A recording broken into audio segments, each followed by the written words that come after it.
Thank you, everyone.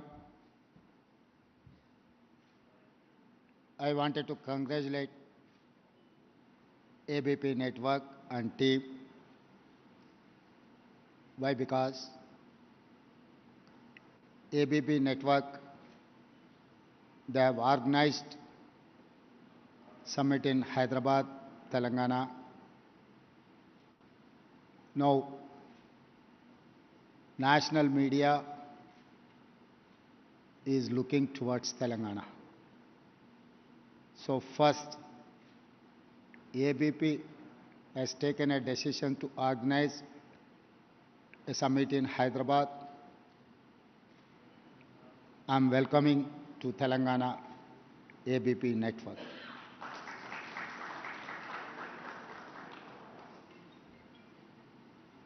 आज़ादी के बाद हिंदुस्तान में बहुत सारे लोग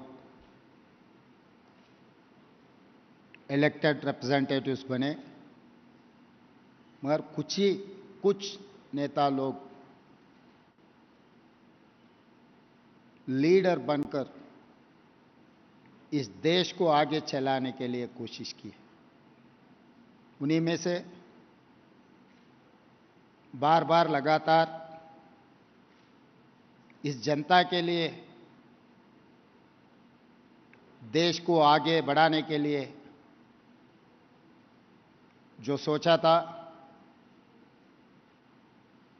first round of leadership is Pandit Jawaharlal Nehru as well Shrimati Indira Gandhi. मैं इस देश राजनीति को आज़ादी के बाद लोग सोच रहे थे रोटी कपड़ा और मकान। पंडित जवाहरलाल नेहरू जी से लेकर इंदिरा जी तक 30 साल कुछ कम, यही स्लोगन से इस देश के जनता तड़प रहे थे, लड़ रहे थे, हासिल करने के लिए कोशिश किए थे।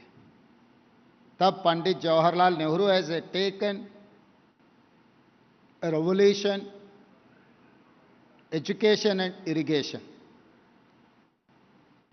इस देश जनता को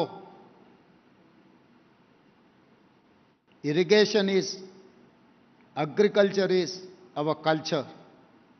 कल्चर से इस देश को जोड़कर देश तरक्की करने के लिए जो कोशिश किया, उनके कोशिश की वजह से बाक्रानंगल डैम से लेकर नागार्जुन सागर तक, श्रीशैलम डैम से लेकर श्रीराम सागर तक, हिंदुस्तान में कोने कोने में जो इरिगेशन प्रोजेक्ट्स बना हुआ है, और एजुकेशन के लिए यूनिवर्सिटीज। आज हिंदुस्तान दुनिया से जो मुकाबला कर रहा है, फर्स्ट प्राइम मिनिस्टर पंडित जवाहरलाल नेहरू जी ने जो एजुकेशनल रिफॉर्म्स, एजुकेशन रिवॉल्यूशन लाने की वजह से कोने कोने में यूनिवर्सिटीज आए।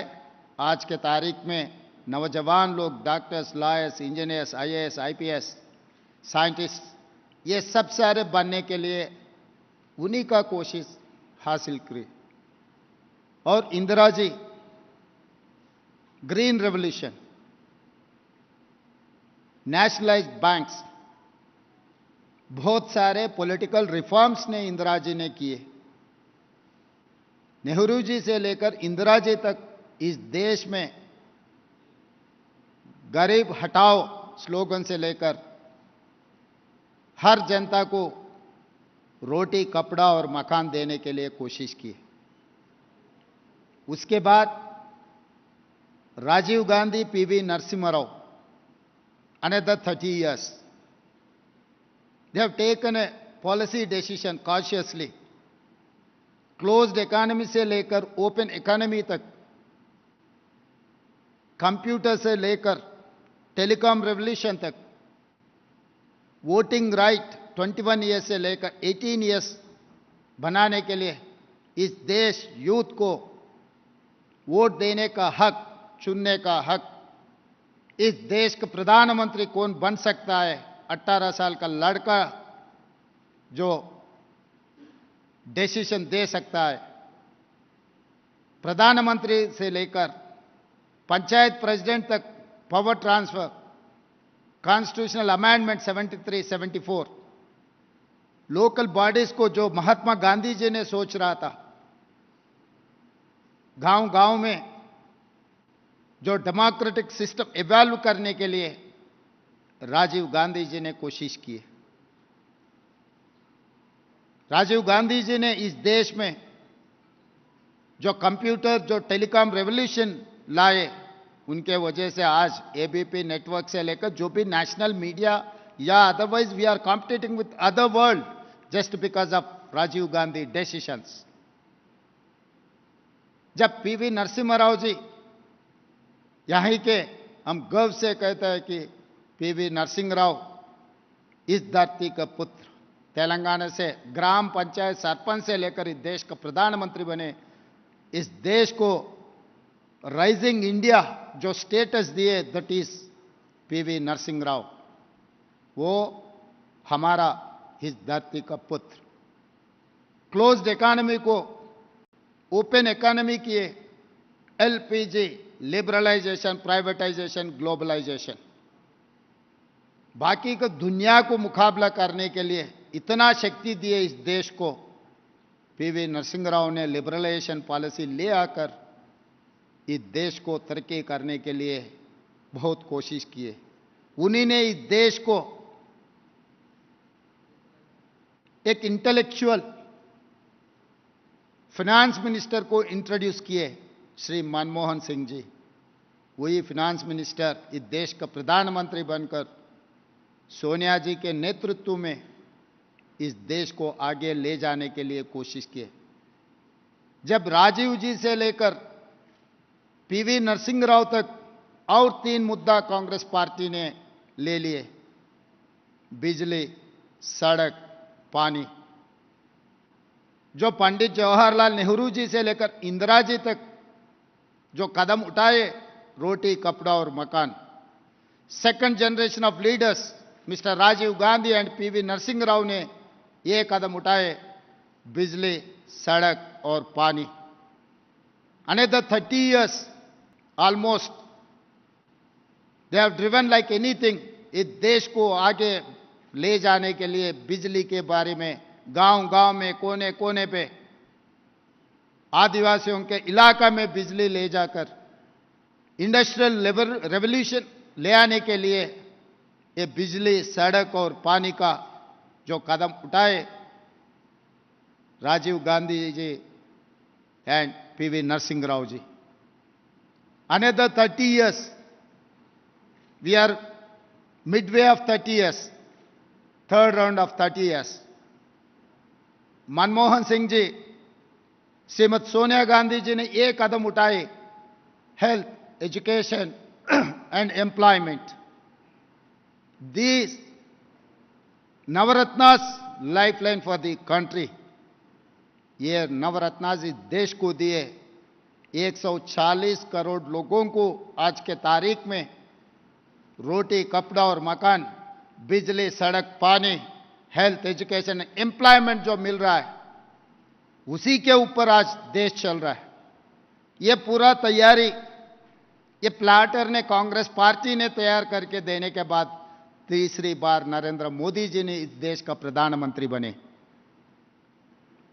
मैं आज पत्रकारों के सामने ये सवाल पूछना चाहता हूं इस देश के प्रधानमंत्री को, तीसरी बार आप प्रधानमंत्री बने, अच्छा है आपके लिए, आपके पार्टी के लिए, मगर देश में आप कौन सी रेवोल्यूशन लाए? इस जाति को आप क्या दिए? बार बार इमोशनल मुद्दों को उठाकर चुनाव जीतने के लिए कोशिश कर, एक चुनाव के बाद दूसरे चुनाव के लिए आप लोग तैयारी कर रहे हैं, मगर इस जनता के लिए आपने क्या किया? अब क्या देने के लिए कोशिश की आपके पार्टी ने? हर पार्टी को तोड़ने का, नहीं तो इमोशनल मुद्दों को राजनीति में ले आकर सरकार चलाने के लिए कोशिश किए। अब हां, जरूर कुछ किए, किसान के खिलाफ काला कानून लाए, बेरोजगारी दी है इस देश को, इस देश में साउथ नॉर्थ एक डिवीजन लाने के लिए आप कोशिश कर रहे हैं। जब जब कांग्रेस पार्टी सत्ता में थे, जब जब कांग्रेस पार्टी के नेता लोग प्रधानमंत्री अगर बने, नॉर्थ इंडिया से अगर प्रधानमंत्री बने तो साउथ इंडिया को राष्ट्रपति देने का एक रिवाज थे। That is why so many president of India from Telangana और साउथ इंडिया, नीलम संजीव रेड्डी से लेकर अब्दुल कलाम तक इस देश का राष्ट्रपति बने साउथ से। इसीलिए there is an gentleman agreement between north and south, but you have refuse to give anything to south. हमारा वोट चाहिए, हमारे पैसे चाहिए, मगर वापस आप नफरत देने के लिए कोशिश कर रहे हैं। और मनमोहन सिंह जी, सोनिया जी आने के बाद हेल्थ, एजुकेशन, एम्प्लॉयमेंट के साथ right to education act, right to information act, food security, NREGA, बहुत सारे रेवोल्यूशन डिसीजंस सोनिया जी के नेतृत्व में मनमोहन सिंह जी सरकार ने, यूपीए 1, यूपीए 2 ने ये सब सारे इस देश को दिया हुआ है। 15 साल में नरेंद्र मोदी जी इस देश को क्या दिया, आज इस देश का युवता सोचना है। Media management, digital management, WhatsApp university, ये सब सारे देश के लिए क्या काम के, कुछ अच्छा के लिए अगर आप कुछ कोशिश किए तो ठीक रहेगा, मगर वो कोशिश ही नहीं है।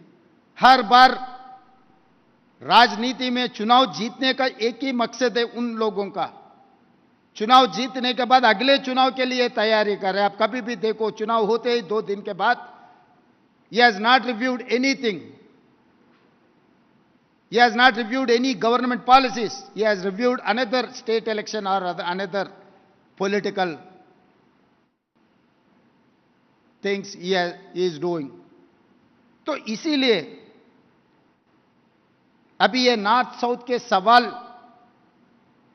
Delimitation of parliament seats, devaluation of rupee, मैं 2 एग्जाम्पल्स देना चाहता हूं। खासकर तेलंगाना से केंद्र सरकार को अगर 1 रुपए हम बेच दिए तो केंद्र सरकार ने 40 पैसे हमको वापस दे रहा है। जहां उत्तर प्रदेश से 1 रुपए केंद्र सरकार को अगर टैक्स में मिले तो 7 रुपए उत्तर प्रदेश को जा रहा है, बिहार को 6 रुपए जा रहा है, Kerala, Karnataka, Telangana, Andhra Pradesh, Puducherry, the entire south is paying much tax than North India. In return हमें क्या मिल रहा है? और दूसरी बात रहा delimitation. Government of India has taken decision to implement family planning. हम जो केंद्र सरकार ने जो पॉलिसी डिसीजन लिए, south part of India has implemented that policy, but government of India is not ready to appreciate south. They wanted to punish South India. Why? Because of Narendra Modi ji is the prime minister of this country, who is representing from north, from Gujarat. Straight I am asking Narendra Modi ji को, आप गुजरात में gift city दे सकते हैं, bullet train दे सकते हैं, सब कुछ, semiconductor industry जो भी आए आप गुजरात को ले जाने के लिए कोशिश कर रहे हैं, मगर आप दूसरे हाथ से ये कह रहे हैं कि इंडियन इकोनॉमी $5 ट्रिलियन इकोनॉमी बनाने के लिए कोशिश कर रहा है। खाली गुजरात से $5 ट्रिलियन इकोनॉमी बढ़ेगा इस देश में? वही America is having 35 crore population, but the American economy is $25 trillion economy, whereas China is $18.5 trillion economy. What about India? Bharat ne $3.5 trillion economy. Population wise we are the biggest country in the world, but economy wise we are lowest of this comparatively US और China. क्योंकि इस देश का कोई भी प्रधानमंत्री बनने के बाद, बनने से पहले आप कई राज्य से रिप्रेजेंट किया होगा, मगर प्रधानमंत्री बनने के बाद आप इंडिया को विजुअलाइज करना, हिंदुस्तान को तरक्की करने के लिए प्रधानमंत्री कोशिश करना है, मदद देना है। अगर सचमुच इस देश के प्रधानमंत्री देश को $5 ट्रिलियन इकोनॉमी बढ़ाने के लिए अगर कोशिश करना है, तो इस देश में 5 metropolitan cities are there: Delhi, Mumbai, Chennai, Bangalore, Hyderabad. Telangana is having one city, metropolitan city. You have developed Sabarmati riverfront in your Ahmedabad, but your people are opposing our Musi River Development Front. Why? Why you people are making this obstruction? Why? Because we are going to compete with Gujarat. They wanted to finish Telangana and Hyderabad. That is why BJP people are opposing my Musi River Development Front, my future city, my regional ring road, my radial roads, my irrigation projects. Why? Because I am going to compete with Gujarat. It is not vibrant Gujarat. It is a fact that vibrant Telangana, raising Hyderabad. They know that Congress party, जनता की सरकार आज के तारीख में तेलंगाना तरक्की के लिए जो कोशिश कर रहा है, उसको रोकने के लिए भारतीय जनता पार्टी, भारतीय राष्ट्र समिति दोनों मिलकर कॉन्स्पिरेसी से तेलंगाना को रोकने के लिए कोशिश कर रहे हैं।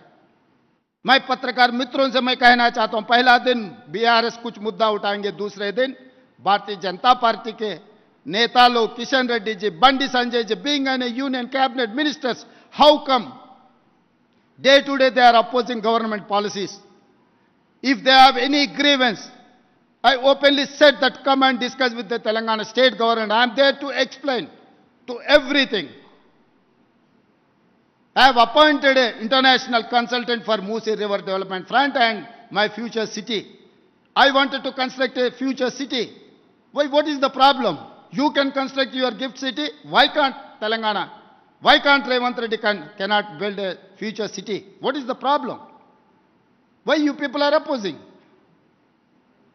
If you want to oppose everything, then how come India is going to reach 5 trillion economy? How come Narendra Modi dream is going to come true? इसका मतलब जो गुजरात को मुकाबला करने के लिए जो कोशिश करेगा, उनको आप indirectly you are pushing in a corner, which is not correct. I have told everything. When Kanyakumari in Tamil Nadu, Mahatma Gandhi ji ka, it is very similar. Bapu Ghat is here. Musa Isa River Front. दो नदियों का संगम से Bapu Ghat is there. I wanted to get Godavari water for Musa and Isa. त्रिवेणी संगमम मैं बनाना चाह रहा हूं, जहां पर बापू घाट है, वहां पर 200 एकड़ में the world best destiny of Gandhi ji ideology मैं कुछ बनाना चाह रहा हूं.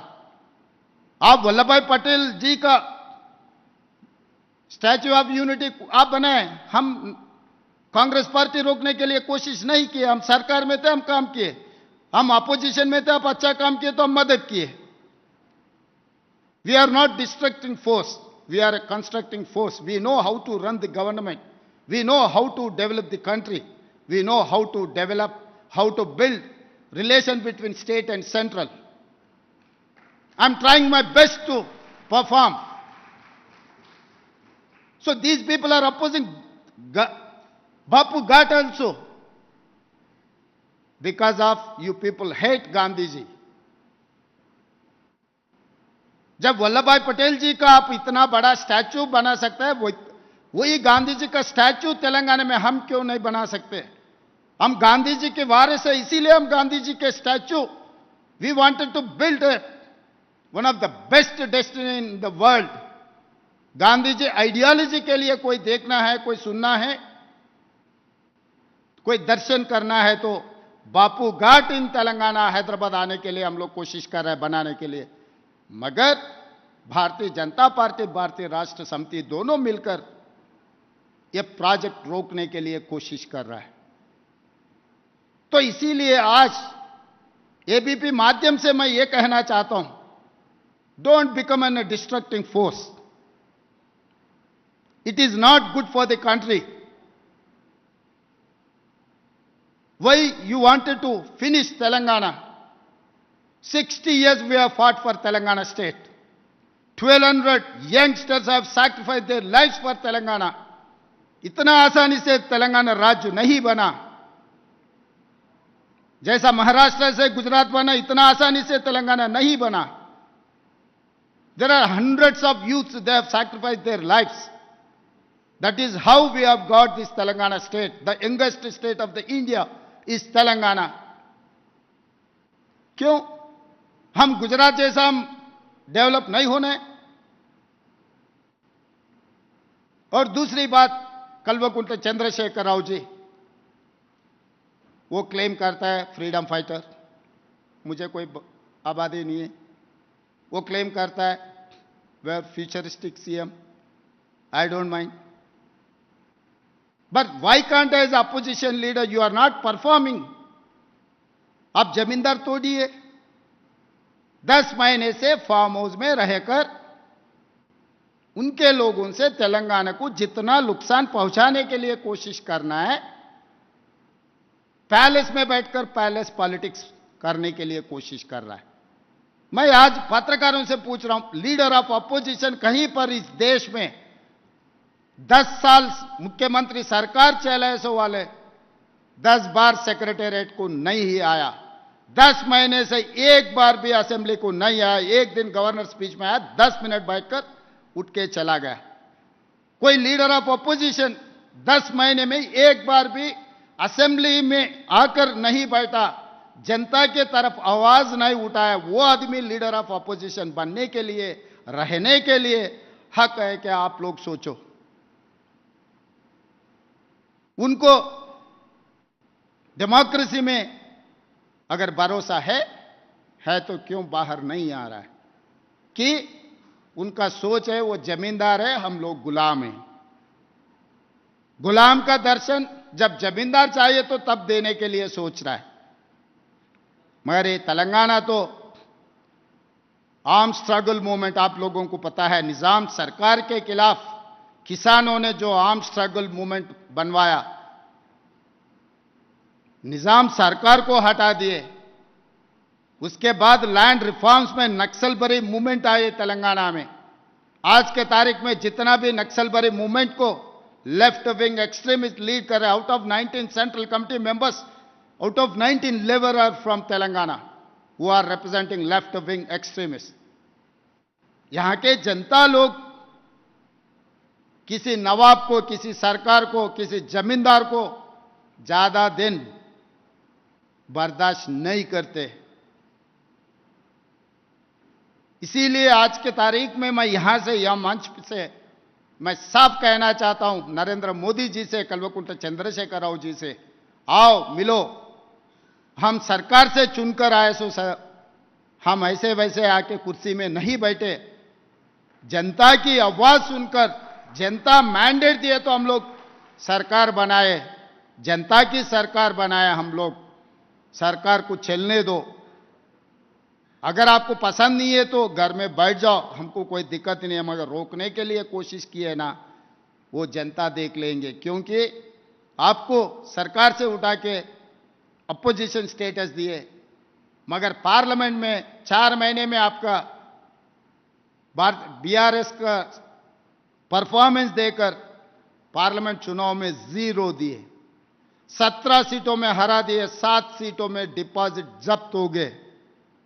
37% वोट से 16% वोट तक बीआरएस के सरकार, और 4 महीने में वोट गिर चुका है।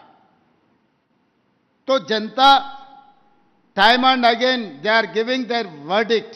He has to understand, he has to learn from the public.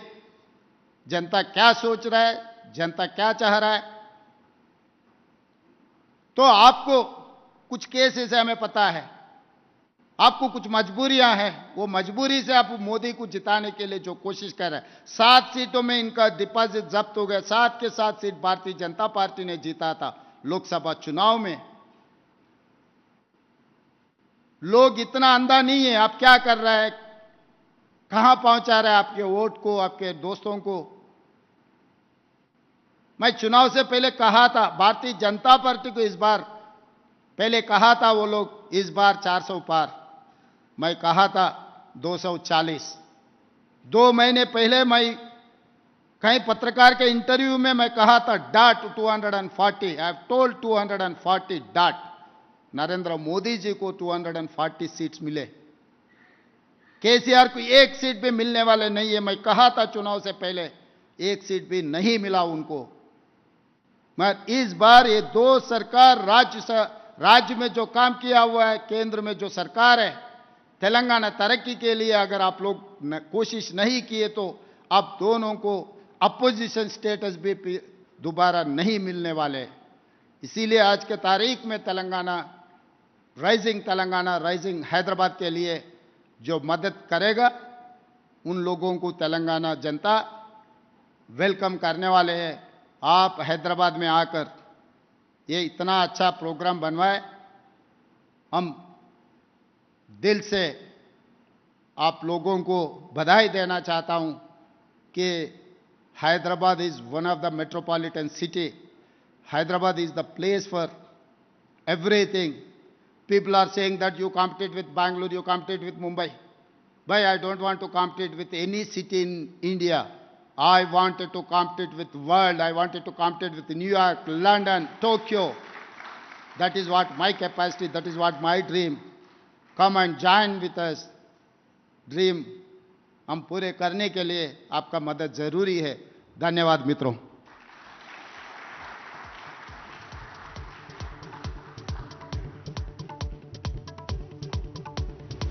Thank you for that special address, sir. May we request you to kindly take your seat. Thank you so much for that inspiring address. And now I request Debang, senior journalist and anchor ABP News, to kindly come onto the stage and take our first session of the day under the shadow, Growing into Adulthood.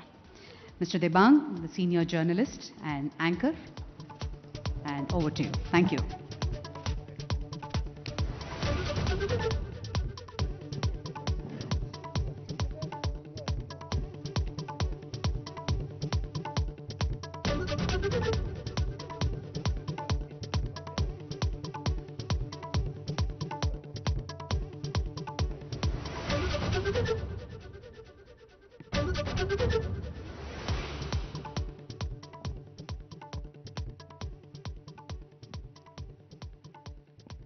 नमस्कार, मैं हूं दिबांग।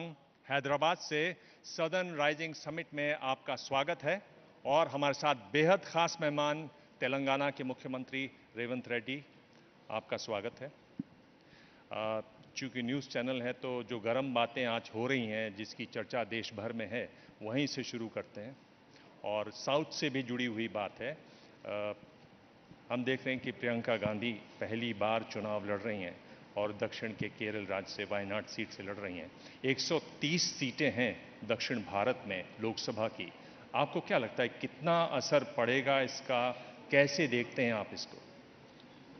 मैं राजनीति benefit के बारे में नहीं सोच रहा हूं। परिवार के जिम्मेदारी उठाने के लिए सोनिया जी कोशिश कर रही, क्योंकि जिस दिन केरला की जनता राहुल जी को चुनाव 2 बार जिताए, तो राहुल जी उत्तर प्रदेश से रिप्रेजेंट करने के बाद केरला जनता को ऐसी बीच सड़क में छोड़ने के लिए गांधी परिवार तैयार नहीं थे। इसीलिए प्रियंका जी को वायनाड से चुनाव लड़वा रहे। Priyanka ji is going to perform her best. मैं अप्रिशिएट करना चाहता हूं प्रियंका जी को। I want to congratulate her and I wanted to thank Gandhi Parivar. Why? Because they are trying to get South people to get equal share. एक जब ये चुनाव हो रहे थे तो एक कोशिश ये भी थी कि सोनिया गांधी को चुनाव लड़वाएं और मल्काजगिरी जो आपकी सीट है वहां से लड़वाने की बात थी। आप लोगों ने रेजोल्यूशन भी पास किया, तो क्या हुआ फिर उसमें? तो अनफॉर्चुनेट, क्योंकि सोनिया जी ने 70 साल के तेलंगाना दिया हुआ है। Because of her word we have got this Telangana. मैं बहुत कोशिश की है सोनिया जी को यहाँ से रिप्रेजेंटेशन करवाए, तो जनता का जो सोच है, सोनिया जी इस तेलंगाना 4 करोड़ जनता को उनके परिवार मानती है। वो परिवार के तरफ से लोकसभा में रिप्रेजेंट किए तो हमारे लिए बहुत बड़ा एक pride. But because of other reasons, they have not contested from Telangana. Even I have proposed for Rajya Sabha from Telangana, but party has taken a decision to take Rajya Sabha from some other place.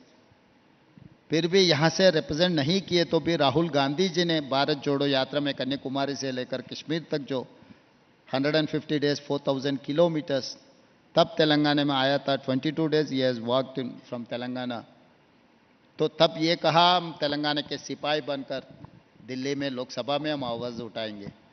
तो जब भी ज़रूरत है Rahul Gandhi ji is there to represent Telangana, we are happy for that. मगर आज भी हम लोग थोड़ा दुखी में है, सोनिया जी यहाँ से रिप्रेजेंट नहीं किए। इसका मलाल है आपको। एक बात जो हम दिल्ली से देख रहे हैं और दिल्ली के अखबारों मगर में दबांग जी अगले बार सोनिया जी को यहाँ से रिप्रेजेंट करवा देंगे। जरूर करवाएंगे। अच्छा, इस पर ताली बजानी चाहिए। हैदराबाद के लोग हैं, मुख्यमंत्री साहब कह रहे हैं कि एक बात जो दिल्ली से हम जब देखते हैं तो एक बड़ी चौंकाने वाला बयान आया साउथ के एक मुख्यमंत्री का, स्टालिन साहब का।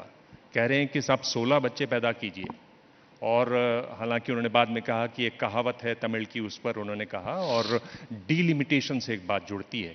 जानकार बता रहे हैं कि अगर डीलिमिटेशन जो आबादी के हिसाब से होता है वो लागू हो तो केरल जिसकी 20 सीटें हैं वो 20 की 20 रहेंगी, और उत्तर प्रदेश जिसकी अभी लोकसभा में 80 सीटें हैं वो बढ़कर 143 हो जाएंगी। हाउस का टोटल साइज 848 का हो जाएगा।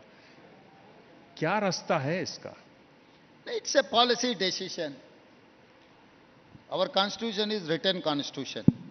हम लोग जो चाहिए वही हिसाब से बनाना है। अगर साउथ का फेयर शेयर नहीं मिले तो उसका मुकाबला करना पड़ता है। कोई भी डिलिमिटेशन का अगर बिल आए, कुछ सोचे, it's a simple constitutional amendment fair share देने के लिए। अगर 80 सीट्स वाले को कितना प्रोपोर्शनेट बढ़ रहा है, 17 सीट्स वाले को उतना ही प्रोपोर्शन से बढ़ना चाहिए, क्योंकि आप पनिश नहीं कर सकते। क्यों? जो सरकार जो रास्ता दिखाए, सरकार जो आदेश दिया हुआ है, हम तो पालन किए। सो मैं गुड बिहेवियर को आप पनिश नहीं कर सकते कि जो सरकार के बात नहीं सुना है, आप उन लोगों को financially and politically you wanted to empower just because of your political reasons. तो ये मामला नॉर्थ साउथ का मुद्दा बन जाएंगे, तो वो देश के लिए ठीक नहीं है। तो क्या करना चाहिए कि इसको? नहीं, हम लोग तो रिप्रेजेंट करेंगे यहीं से, क्योंकि साउथ से हम लोग अक्रॉस द पॉलिटिकल पार्टीज है, सबका मुद्दा है। मतलब कोई पॉलिटिकल कोई पार्टी के लिए अलग अलग नहीं है, हर पार्टी के लिए, including Bharatiya Janata party who are representing from south, they have to react, they have to take a policy decision. North में जो हर प्रदेश का जितना सीट्स है, जितना बढ़ रहा है percentage of the seats, equally Telangana के लिए भी उतना ही बढ़ना पड़ेगा, उतना ही आंध्र प्रदेश में, कर्नाटका में। अगर चुनाव में कौन जीतने वाले कौन हारने वाले वो बात अलग है। अगर आप लोग वो फेयर शेयर में अगर नहीं दिए तो without south also they can form the government, then we don't get our representation. तो हमारे वोटों से हमारे इलेक्टेड रिप्रेजेंटेटिव का जब जरूरत नहीं है तो हम नेग्लेक्टेड कम्युनिटी बन जाएंगे। हम लोग राजी होने के लिए तैयार नहीं है। नेग्लेक्टेड कम्युनिटी जैसा काले स्पेक्टेटर देखते हुए हम प्रेक्षक नहीं बनना चाह रहे, हम हिस्सेदार बनना चाह रहे हैं। हिस्सेदारी के लिए, हमारे हिस्सा के लिए हम जम के लड़ेंगे। एक और मुख्यमंत्री हैं, क्या हो रहा है साउथ में? एक और मुख्यमंत्री हैं आपके बगल के राज्य आंध्र प्रदेश के, चंद्रबाबू, वो भी कह रहे हैं कि साहब बच्चे पैदा कीजिए। वो बोल रहे हैं कि नहीं तो हमारी जो पॉपुलेशन है वो एजिंग हो रही है, उम्र बढ़ रही है, बूढ़े लोग ज़्यादा हो जाएंगे, यंग लोग कम हैं। और उसकी जो बात है वो इससे जुड़ती है कि आबादी का जो रिप्लेसमेंट लेवल है वो 2.1 है, 2.1 है, लेकिन हम देख रहे हैं कि दक्षिण भारत में तेलंगाना में 1.8 है, उत्तर प्रदेश की बात करें तो वहाँ 2 से ऊपर है, बिहार में 3 है। तो क्या ये एक बड़ी समस्या है कि लोग बूढ़े हो रहे हैं और रिप्लेसमेंट नहीं हो पाएगा? सही है, देश का मुद्दा है। तो मैं जब आज़ाद मिला था तब life span was average is 32 years, no one knows that. जिस दिन हमको 1947 में आज़ाद मिला था उस दिन life span of Indian any other person average was 32 years. Reforms के बाद हेल्थ के ऊपर कांग्रेस पार्टी ने जो लगातार जो कदम उठाए 56 ईयर्स को आगे, आज के तारीख में on and average life span is 80 years. तो धीरे धीरे लाइफ स्पैन बढ़ते जा रहे हैं। आने वाले 15-20 ईयर्स में it will reach up to 100 years. तो जो यंगर जनरेशन कम होते गए तो we will become another Japan. Japan में रोबो क्यों वो लोग इन्वेंट किए? नेसेसरी। तो इस देश में यूथ का बहुत जरूरी है। आज तो near about 50% is the younger generation, मगर गोइंग फॉरवर्ड ये यंगर जनरेशन पूरा after 20 years they become an 60, 70, 80 years. So इस देश का जो पॉपुलेशन है, ओल्ड एज का अगर पॉपुलेशन बढ़ता है तो इस देश में जो यूथ के कम हो जाएंगे। फैमिली प्लानिंग के वजह से हर परिवार को एक अगर लड़का लड़की कोई भी हो, तो ऐसे देखते देखते पॉपुलेशन कम होते जाएंगे, ओल्ड एज पॉपुलेशन बढ़ते गए तो देश के लिए नुकसान है। इसीलिए चंद्रबाबू नायडू जी ने कुछ कहा होगा, मगर यहां पर अब देश सोचना है। It is nothing to do with politics according to my opinion. तो ये देश को जो अच्छा है, जिस दिन फैमिली प्लानिंग का जरूरत था, क्योंकि फूड सिक्योरिटी का मुद्दा था, एजुकेशन का मुद्दा था, पानी का मुद्दा था, सब कुछ मुद्दा था, हेल्थ का मुद्दा था, तब पॉपुलेशन कंट्रोल करने के लिए देश सोच रहा था। आज के तारीख में सरप्लस फूड हो गए, सरप्लस कंट्री, पावर सरप्लस। तो ये जगह में अभी आज के तारीख में देश के लिए क्या अच्छा है, हम लोग सोचकर across the political parties, parliament as well assembly में चर्चा होना है। देश के लिए जो अच्छा है वो कदम उठाना है। एक और बात है, जब हम ये दो मुख्यमंत्रियों की बात से तो आप सहमत लग रहे हैं, एक और बात है जिसकी भी दिल्ली में बड़ी चर्चा होती है और वो आपसे जुड़ी हुई है। वो बात इससे जुड़ी हुई है कि अगर आप देखें तो जीडीपी में कुल दक्षिण के 5 राज्यों का, केरल, कर्नाटक, आंध्र, तमिलनाडु, तेलंगाना, जीडीपी में करीब 30% जो हमारी जीडीपी है, हमारे देश की जीडीपी है, वो इन राज्यों से आती है। आबादी अगर हम देखें, पॉपुलेशन देखें तो 19.6% है, आबादी काफ़ी कम है। लेकिन जो आपको वापस मिलता है 30% देकर, वो करीब 16% है। आप कहते हैं कि मैं 1 ट्रिलियन की इकोनॉमी बनना चाहता हूं, तो कैसे होगा? फाइनेंस कमीशन आया हुआ था तेलंगाना को हमारे राय लेने के लिए, तब मैं ये कहा 50% for merit, remaining 50% for other things based on the population. Now आज के तारीख में जो भी केंद्र सरकार को जो राज्यों से पैसे आ रहे हैं पॉपुलेशन के हिसाब से बांटने में लग गए। पॉपुलेशन के हिसाब से बांटने की वजह से Uttar Pradesh and BIMARU states, Bihar, Madhya Pradesh, Rajasthan, Uttar Pradesh, बीमारू राज्यों को ज्यादा पैसे जा रहे हैं। जो साउथ के हम लोग हैं, पॉपुलेशन कम रहने के वजह से हमको पैसे कम मिल रहा है। इसीलिए I have represented to finance commission, जो सुप्रीम कोर्ट गाइडलाइंस है, judgments on reservation, supreme court is saying that 50% for merit, 50% for other backward हिस्सा। तो मैं आज यही why can't apply for finance thing? 50% for merit, who are contributing for the country, they have to get at least 50% on merit, remaining 50% on the population।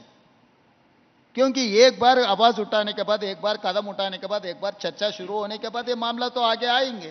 इसीलिए मैं केंद्र सरकार को मैं साफ कह दिया कि 50% has to get on merit. Why? Because I am contributing more than any state, then I have to get my fair share. नहीं है तो एक दिन ये मुद्दा बन जाएंगे। तेलंगाना भी ऐसा ही हो गया, आंध्र प्रदेश तेलंगाना के बीच में जो बंटवारा था सही तरीके से नहीं हो रहा था। बहुत बार बोल बोल के थक जाने के बाद हम लोग अलग राज मांगे। तो इस देश में अनरेस्ट किसी को आए तो केंद्र सरकार ने वो अनरेस्ट को अंडरस्टैंड करना, अनरेस्ट को दूर करने के लिए कोशिश करना है। दक्षिण में कई जो राज्य सरकारें हैं वो विपक्षी सरकारें हैं। क्या कुछ मुख्यमंत्रियों की आप कोई ऐसी योजना कि सब लोग मिलकर बैठे हैं, इस पर सोचें, मंथन करें? क्योंकि मुझे मालूम है कि फाइनेंस मिनिस्टर तो केरल में बैठे थे दक्षिण भारत के सारे। ऐसी कोई योजना है, आप कुछ करना चाहते हैं इस पे? Yes, I have initiated this issue. Siddaramaiah ji से मैं कहा था, वाई बिकॉज साउथ में वो बड़ा सीनियर नेता है। सिद्धरामैया जी अगर लीड किए तो साउथ के लिए अच्छा होगा, मगर unfortunate he is facing some political vendetta cases, तो नहीं हो पाया। साउथ में तो खाली चंद्रबाबू नायडू जी एनडीए सरकार में शामिल है और बाकी के सब लोग एंटी केंद्र सरकार के जो सरकार है, तो इसीलिए हम लोग सोच रहे हैं आगे अभी हम कदम उठाने का बहुत ज़रूरी है। अगर सिद्धरामैया जी अगर ये कदम उठाए तो ठीक रहेगा, नहीं है तो मैं I will coordinate with every chief minister to conduct a south seminar for our fundamental rights, whatever constitutional obligations are there. लोग ताली बजा रहे हैं, लोग आपकी बात को अप्रूव कर रहे हैं। अब लौटें तेलंगाना पर। 2 साल पहले तो कोई सोचता नहीं था कि आप मुख्यमंत्री बनेंगे। मुझे याद है 3 दिसंबर सुबह 2023 की बात है, सुबह सुबह हम लोग स्टूडियो पहुंचे और मैं सबसे कह रहा था कि भाई अनुमुला नाम का एक आदमी है, वो देखते हैं आज कमाल करेगा कि नहीं करेगा। और आपका पहला नाम अनुमुला ही है, आपने वो कमाल किया और एक तरीके से मेरी बात सही हुई, उसका धन्यवाद है। लेकिन मैं आपसे पूछ रहा हूं कि 3 बड़ी वजह क्या हैं आपको लगता है कि आपकी जीत हुई तेलंगाना में? 3 बड़ी वजह। तो ये जीत मेरा जीत नहीं है। पहला यह जीत है तेलंगाना की जनता की जीत, क्योंकि बहुत उम्मीद से लड़कर शहीद होकर तेलंगाना हासिल किए।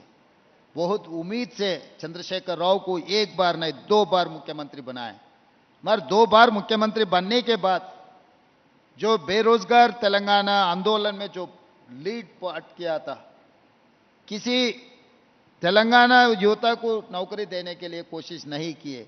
उनके परिवार में बेटा बेटी दामाद उनके रिश्तेदारों को जितने भी है पूरे परिवार को हर 21 years plus who is eligible for nominated post or election, he has given everything to his family. He is thinking that Telangana family का मतलब है उनके परिवार.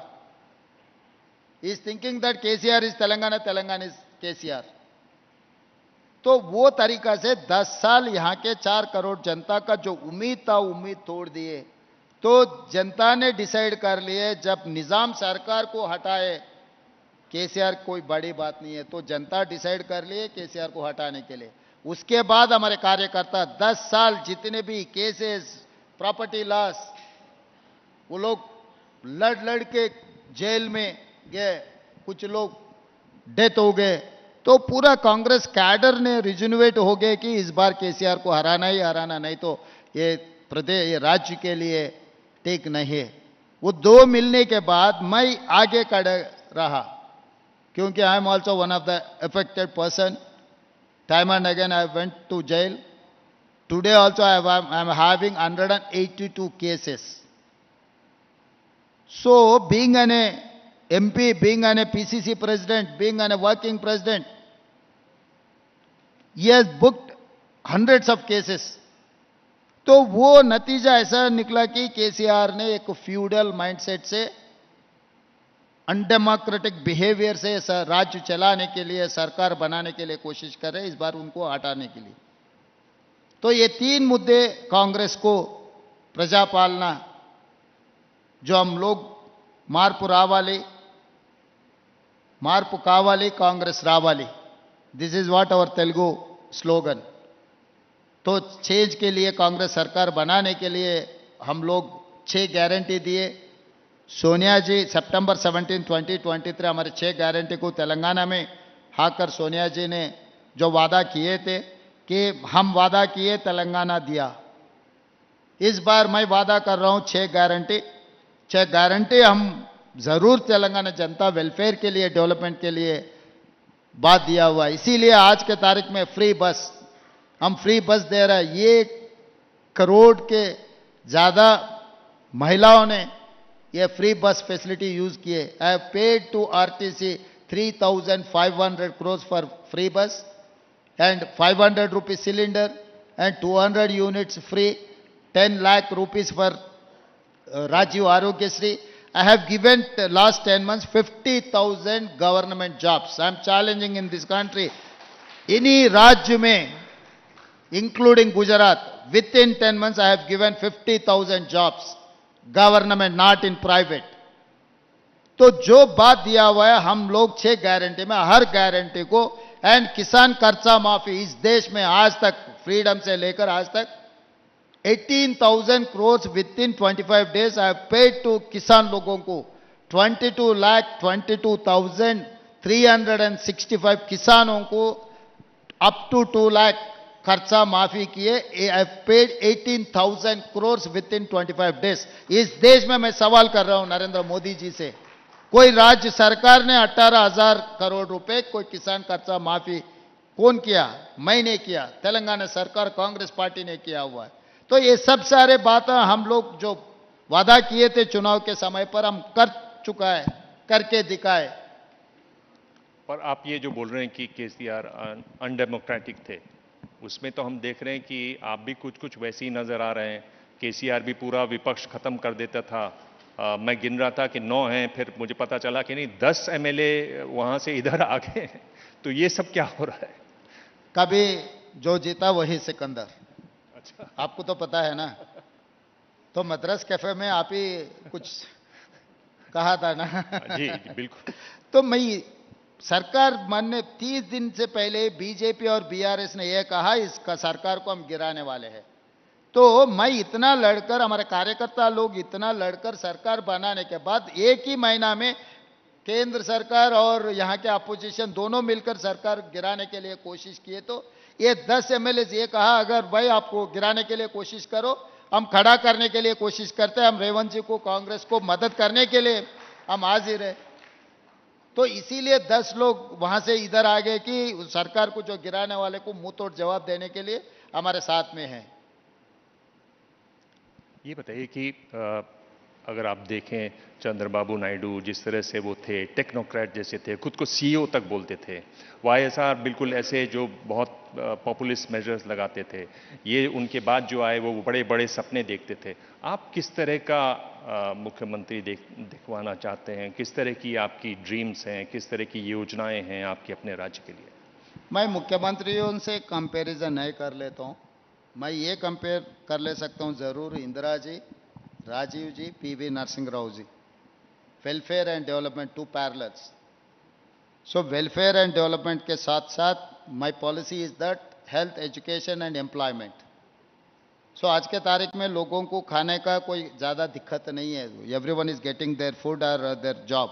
But health is very expensive, education is very expensive, employment क्योंकि youth को employment के बहुत दिक्कत आ जा रहा है. इसीलिए we wanted to expand our Telangana. जो पॉलिसी है चाइना प्लस 1 कंट्री, जो नेशनल इंटरनेशनल जो पॉलिसी चर्चा हो रहा है China plus 1 country. Why can't China plus 1 country is Telangana? Telangana is the destiny of China plus 1. So I wanted to urbanize. That is why I planned for regional ring road. Urbanization is the one solution for economic growth. तो इसीलिए हम Musi river development front लिए, इसीलिए हम लोग future city बनवाए, इसीलिए हम लोग रेडियल रोड्स ले रहे हैं, इसीलिए हम रीजनल रिंग रोड बनाने के लिए कोशिश कर रहे हैं, इसीलिए हम लोग साउथ कोरिया गए, इसीलिए हम लोग यूएस गए, इसीलिए हम दावोस गए. सो इन्वेस्टमेंट लाना, यहाँ पर इंडस्ट्रियल रेवोल्यूशन लेकर आना, हर यूथ को नौकरी दिलवाना, यहाँ पर इकोनॉमिक ग्रोथ करने के लिए. इसीलिए I have told that $1 trillion economy is our target from Telangana.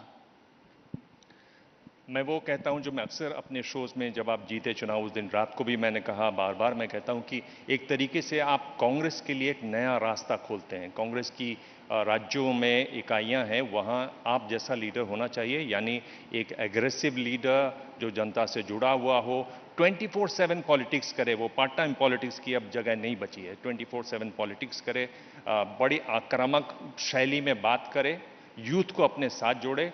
ये एक फॉर्मूला बनता है रेवंत रेड्डी फॉर्मूला. और ये मेरे ख्याल से अगर और राज्यों में भी लागू करे तो कांग्रेस का झंडा वहां भी फहराया जा सकता है. आप अपनी तारीफ सुन के क्या कहेंगे?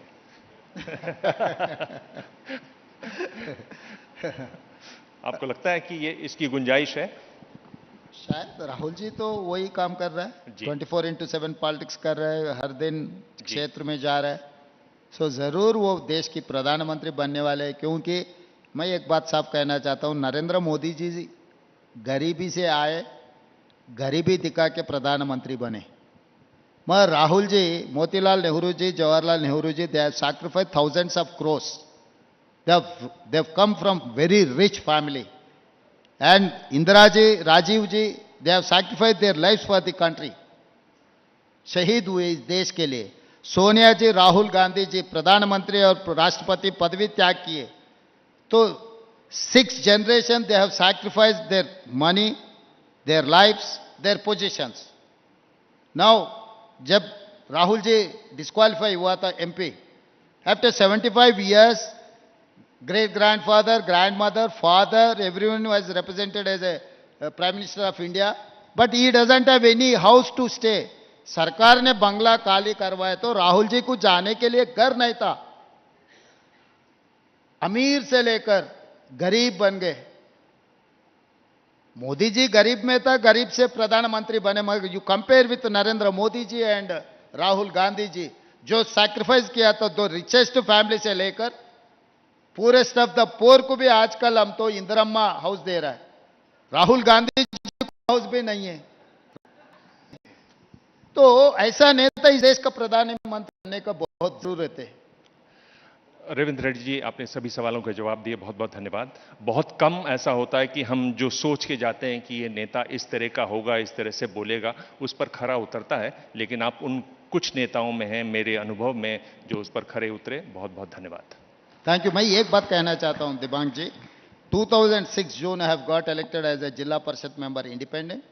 2007 I have got elected as a MLC independent from local bodies. Ji 2009 June I have become an MLA first time. 2014 June I have become an MLA second time. 2019 June I have become a member of parliament. 2023 दिसंबर में मुख्यमंत्री बने। ये 17 साल में एक दिन भी मैं छुट्टी नहीं लिए। एक बार मैं जनता के साथ गया, ये 17 साल में एक दिन भी छुट्टी नहीं लिए। जनता लगातार जनता से मिलकर, सुनकर, उनके राय से, उनके सोचधारा से हम लोग काम किए। कोई भी आगे अगर राजनीति करना है तो पार्ट टाइम पॉलिटिक्स से कुछ होने वाले नहीं है। पार्ट टाइम पॉलिटिशियन को लोग भी वैसे ही देखते, पार्ट टाइम। तो जिम्मेदारी अगर निभाना है तो कोई भी आगे राजनीति में तरक्की करना है, कुछ बनना है तो फुल टाइम पॉलिटिक्स करो, जनता से मिलजुल के काम करो, एक ना एक दिन मौका मिलने वाले। धन्यवाद। बहुत बहुत धन्यवाद। Thank you so much. Thank you. Thank you sir, thank you very much. 17 ఏళ్ల నుంచి ఒక్కరోజు సెలవు తీసుకోలేదంటే ఖచ్చితంగా హాలిడే తీసుకోవాలి సార్ మీరు. I request Dhruba Mukherjee, Director ABP Network, to kindly come onto the stage and felicitate our Honorable Chief Minister, Shri Revanth Reddy Garu.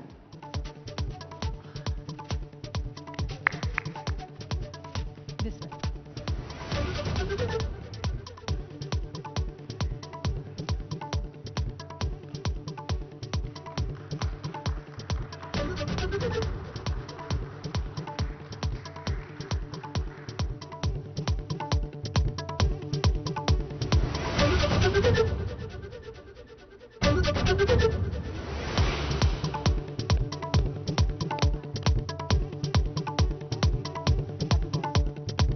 A special hamper from ABP Network and Tenali Double